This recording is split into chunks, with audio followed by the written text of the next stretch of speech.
Hello guys, and welcome to another One Punch Man video. So in this video, I'm just going to briefly go over the events and content that was introduced in the recent patch.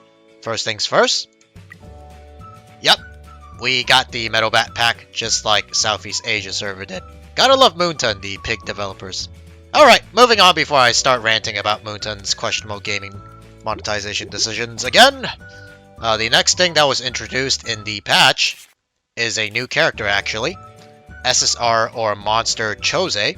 I actually made a video going over his skills and I did some summons as well back when I played on the Southeast Asia server. So you guys can check that video out if you want to know what he does as well as his skill descriptions. However, if you guys want me to make a SSR review for him again, please let me know in the comments below. Overall, he is a very strong character, especially if he's being released right now because he was actually released around late Gyro era or late Gyro meta, and he's actually a very hard counter to Zombie Man because of his field debuff. And the reason why the field debuff counters Zombie Man so hard is because the field debuff actually stays on the character or unit it's inflicted on until they take an action. So for example, if Zombie Man gets inflicted with the field effect and then Zombie Man dies, the minute he stands up and attempts to take an action, he will take the field damage during that time. And if CHOZE has enough attack or is built well enough, it can actually kill Zombie Man again and force him to fall right back down. So Zombie Man essentially doesn't ever get to take an action. And this is exactly why Monster CHOZE and eventually Awakened Tatsumaki are absolute hard counters that just destroy Zombie Man. Really don't know why Moonton decided to release him this early. Like, it's literally only a month since Zombie Man was released, and they decide to release one of his hardest counters.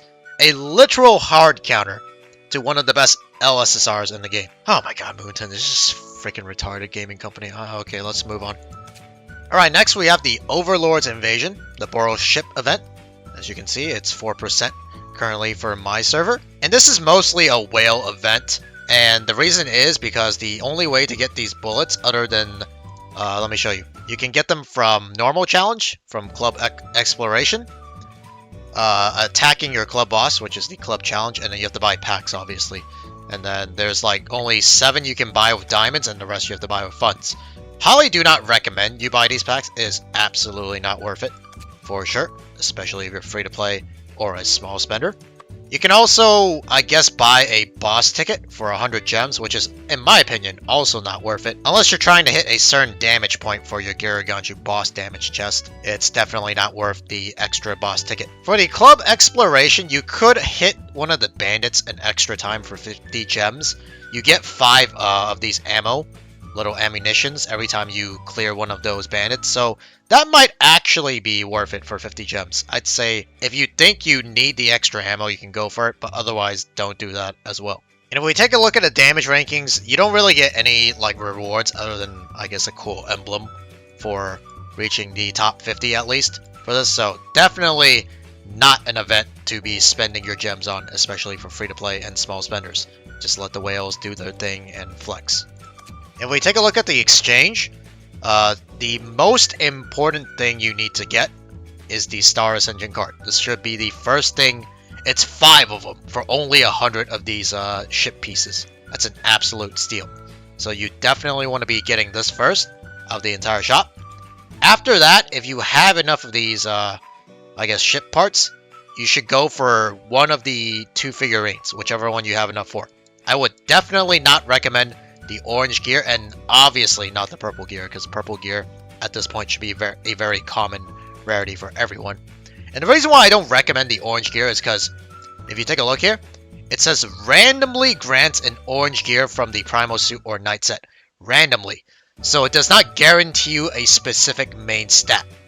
So you are essentially gambling on the orange gear, and it costs 800 of these ship pieces compared to 500 and 350, and figurine bases are guaranteed stats versus gambling for potential orange defense gear. So if you guys like to gamble, go ahead, buy the orange gear, be my guest, but for me, I'm gonna play it safe and go for the 2 figurines instead. And obviously, before the event ends, exchange all your ship parts for these, what do you call it, EXP bottles, as much as you can. Alright, and the last part we will be covering for today's video is Live Clash, a new PvP mode that a lot of people are actually looking forward to. Not me, however. I definitely do not like playing Live Clash, especially my experience on the Southeast Asia server when the times were all mixed up for me.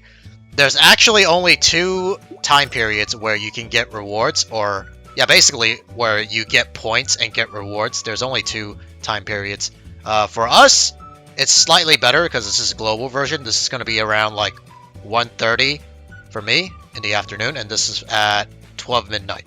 When I was playing on the Southeast Asia server, the first time was 11:30 at night, and then the other time was 4 or 5 a.m. in the morning. So if I missed the first time period in order to get rank and rewards, I'm basically screwed. That is why I absolutely hate this game mode, but it might be slightly better for me on the global server.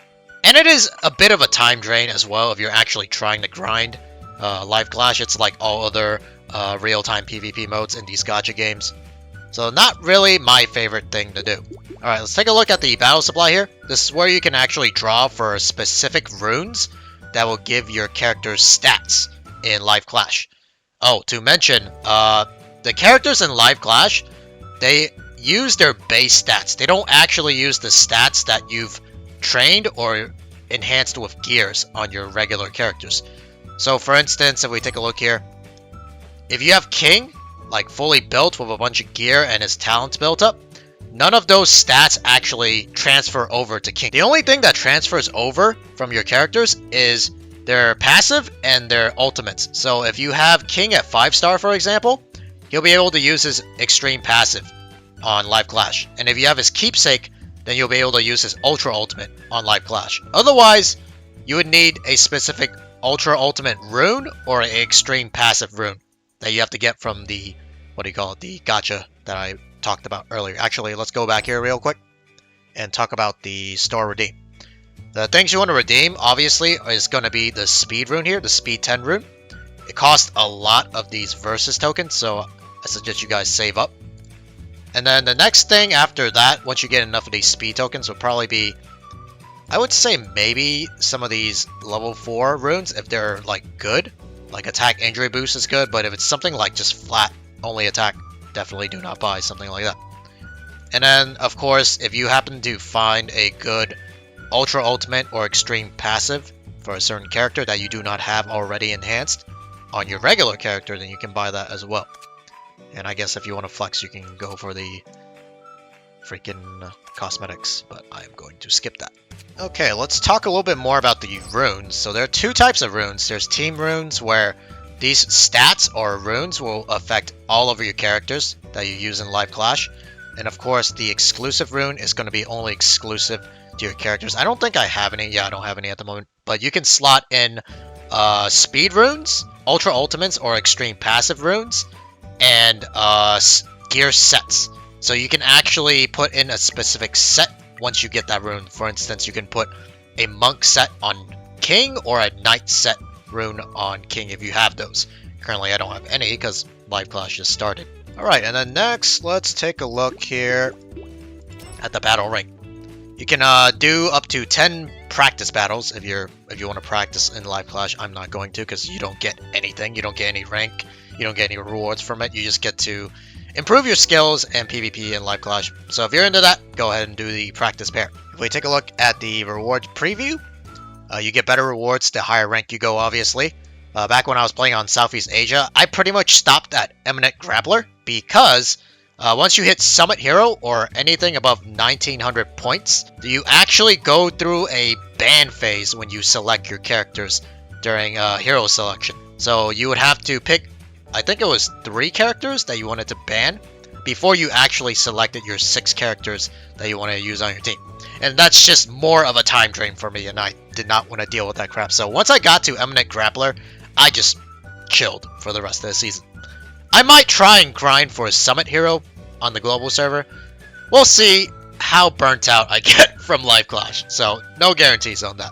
After all, the rewards difference between Summit Hero and Eminent Grappler are almost identical. You do get 2 sigil chests instead of 1, and it's a slightly better figurine base, but you still get 4-star Ascension cards. So the difference is almost negligible.